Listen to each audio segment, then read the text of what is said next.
Hello. Hi. Good to see you again. Congratulations on your third season. What is it like reaching a third season, which for some shows is where they mature, where they find maybe a balance to how they want to, tell stories? Starting with you, what's that like? So, it was my first season on board. So I'm coming in at season 3. So I guess I'm speaking to this coming from being a fan and then coming in and getting to actually help tell the stories. And so from my perspective, it's sort of like it's still got the same grounding of this family. These actors really know their characters now. The writers knew, what's new territory for the characters to explore, but also what they're going to be really funny at. There were literally times we would write a scene and be like, okay, but we're also going to let these two, mess around and we'll just see what happens. There were some fun times with that. But for the most part, it was coming in and just saying, just more, push the characters further into interesting new territory for them. Everyone's going through transitions in their lives and in their place in the family. And I think everybody's growing, but there's growing pains along the way. And all of that leads to funny stories. And I think, so it was sort of like same but more was my feeling about it. So now that, for you, it's been part of its beginning. I would have to say, season 3, I've drank more sparkling water than ever before. Season 1, I was dabbling with the regular water. Season 2, this is like we get craft, we get free. Free food. And so season 3, there was just like a running joke with all the crew because the crew comes back and the cast comes back. And so we're always exploring new ways, not in character, as people, as actors, that we could exploit the craft and the food. Season 3 was all about the sparkling water. That is how it grew. Season 4 is requesting from craft, can I get 12 bagels uncooked? Can I get 12 eggs uncooked in shells? Do you have any loose meats? Put that in a bag. I'm hungry for that. Now, maybe later. Yeah. So we're just grocery shopping. Basically. Yeah.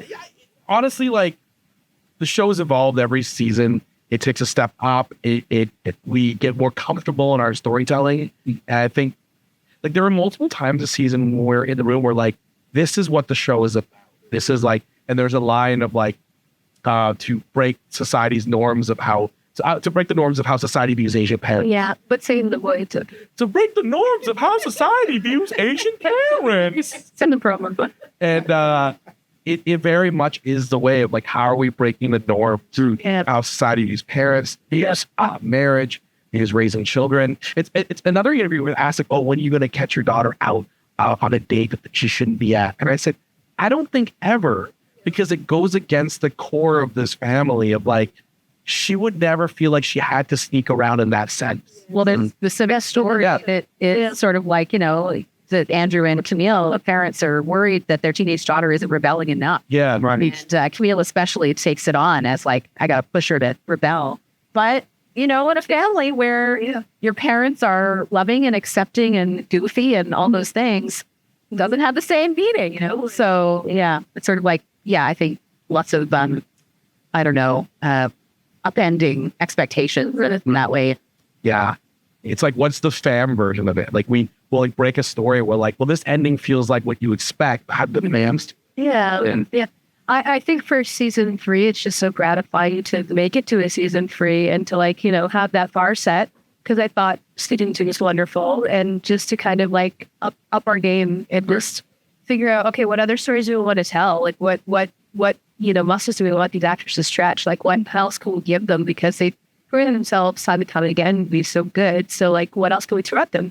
They're surprisingly easy and fun to write for. So I think, we had our work cut out for us in a way. But I remember talking to Andrew years before, like he got the green light for this show. And it was like, he had this idea, a nugget of an idea. And it was just like, yeah, let's do it, man. Like, let's figure out something. And then to be able to come on board as a writer and then the EP and now like coach the writer with Jennica, it feels wonderful. Like I'm very much grown with this show and been able to tell stories that I feel are really great. So, oh my God, you just reminded me of something. I think you manifested this because you remember after we worked on the Viewperson together, you were like, let's write a rom-com about a Vietnamese and South Asian couple. And you had like a joke, you're like, which dad wanted it more spicy, or like they had this. That is so funny. I think you legit manifested it. And like, I did it for a while, and then you and I were in Montreal for Just for Laughs. Yeah. And then Bill Lundy at Pier 21 reached out and was like, hey, what's your idea? And like, I sat down with him at Just for Laughs, but there's a photo of us in Montreal that weekend watching it. And then like literally a few months later, you and I were at a screening, and I was just like, I got this idea. And, you know, you're like, okay, let's do it. And so it is the magic. We look like minions with our. We do. We were fancy yellows and blacks. And And Jennica is someone we manifested her. I think I was at that Just for Laughs, but I was not part of the. Every season we reached out to Jenica's team to be like, is she available? Every season she's not available. She's available. Yeah. And this season she was like, she might be available, but like we'll figure it out. And it just worked perfectly. So I genuinely feel like I'm always surrounded by friends and family because of this show. Like even the way we do casting, you like look at people who are like, who are the people that like, well, we know when they come to set, they'll play. Yeah. And that like, we brought out, you know, we brought out Christian, like the play was there and like on a really tough rainy day. Yeah. Whatever. Elena, who you'd work with on Jan. Elena Watco. Yeah. And I know, and we were just like, we got to get her to come out. So the season is very much like whoever we bring into the world is someone we're trying to play with and create with. Sometimes there are auditions from season one, literally, like people just still like, for that audition, let's try to get them to come back. Yeah, you're good at that. You keep a catalog in your brain. It's wonderful. The series is littered with people in the catalog. Like Kimberly Ann Tron, who plays my sister, had auditioned for Julie Nolke's role, Sam. And I remember watching her audition. I'm like, that girl is Vietnamese. I know it. It's in her last name. We should bring her in for a call back from my sister immediately. Yeah. And I knew it was her even before she did the scene. Yeah, he's wonderful. Yeah. He's so fun. Andrew, what is it like at this point to be able to realize these ideas you've had over 3 seasons? And for the rest of you, what's it like, you know, working with him to bring this to life? It's the best to work with them, cast, the writers, everyone. It's such a team effort. And like this show, in this season especially, I am quite thankful because I really, in a lot of ways, was able to step back during production. And Nelu and Jennica just were like, I knew they had it. And Scott was on the floor with us. And I knew he had it. I just knew that I didn't have to stress about it. And it allowed me to play more with Rakhee and to play more with the kids, just to like hang out. There's been like such an evolution working with Andrew, but the things that never change are his hair and his shoe game. I was going to ask about the shoes at some point. There's the shoe game. And those are the 2 constants that year after year, I could come back and be like, that's Andrew. That's Andrew. Andrew Phung is here. Yeah. I'd add your kindness as well. Like, I think you have this, he has this extreme generosity, which you'll probably get someday, but like, he's got things for everybody, but it's just, he cares about people. He really, really does. Like he's just a spirit of like collaboration and like, you know, if he had an idea that we didn't think was working, it was easy enough to say it's not going to work, kind of thing. And then vice versa. Like he'll be very honest about like this doesn't feel right for Andrew's character, and this doesn't feel right for a Vietnamese family or whatever. With whatever the perspective was that he has. So I think that spirit of like the writer's room being a very safe space to like just like say things that, you know, pitch ideas, but also like be very reasonable about like changing ideas. Like it's not like a, you know, that kind of like, you know, the show creator and like star energy of like, no, this is my idea. It's going to, you know, I'm going to, you know, use a bulldozer to get through. He's just very amenable. And all for the sake of like the show kind of thing. Like we all had that caretaking part of it. Like we're very protective of the creative. So I think that was the most important. And I like this guy a lot. So what's your sign? Aquarius? Okay, yeah. So he's Aquarius and Scott Townend is a Pisces. Yeah. They're both water signs. I'm also. You're what? I'm a water sign too. What are you? Libra. Okay. These are fine. Here. Think of it. Anyways, make of that what you will.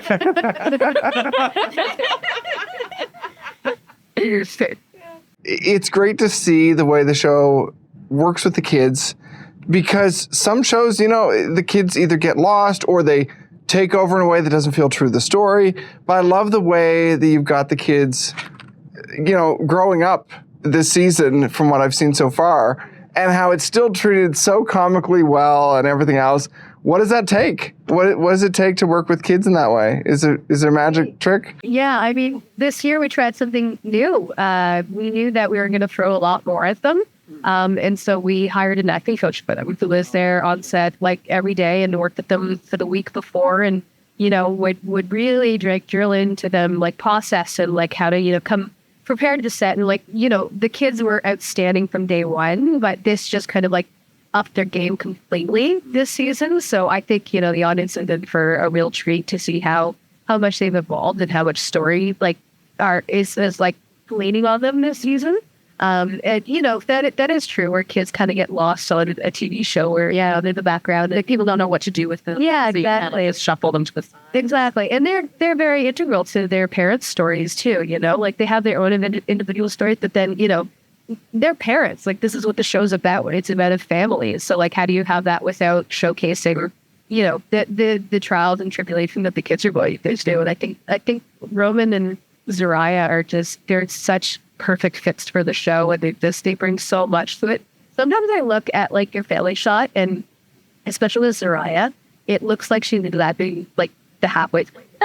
Like, really. Seems like Roman looks exactly like you. Yeah. I think, but like Zoriah's got that vibe of like, she's a interesting, beautiful shandy inside and out. So yeah, I really love the kids. I think I always want Roman to think I'm cool.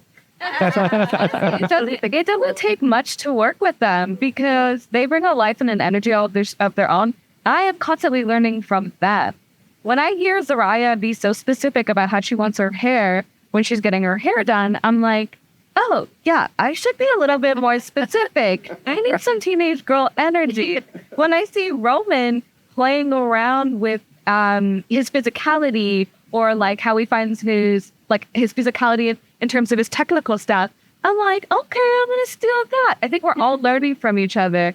I think that's the beauty of working with folks of all ages. Yeah. And they're just so chill.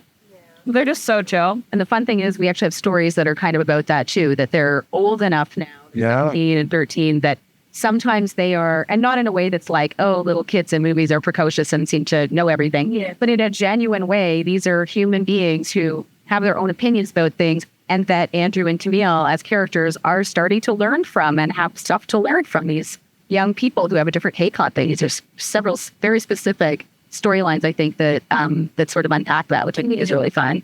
Yeah, it's a show about family. You want to showcase the family. P-H-A-M. I want to see that. Family. That's how they interact, engage. Last quick question I'll ask is, what's your favorite episode this season? Is there one moment that stood out, maybe? Something that was like, oh my God, the best to film? I don't have a moment. I got to do an impression in the last episode, I think, that I think it's an opener or is it a closer? Is it an opener? Yeah. It's a cold opener. And I got to do an impression of an actor who I really love. And that was a highlight for me. So watch out for that. It's episode 13, the last one. But you have to watch all of the episodes beforehand. So it's an impression of Keanu Reeves. Oh, that's amazing. And it's so good. That was a last minute rewrite that we had to do because just if she's with the network and whatnot. But it's really fun how you played with it, like use the costumes to really enhance like what that was. So watch it. It wasn't Matrix, just so you know. We might be on the Matrix. Yeah.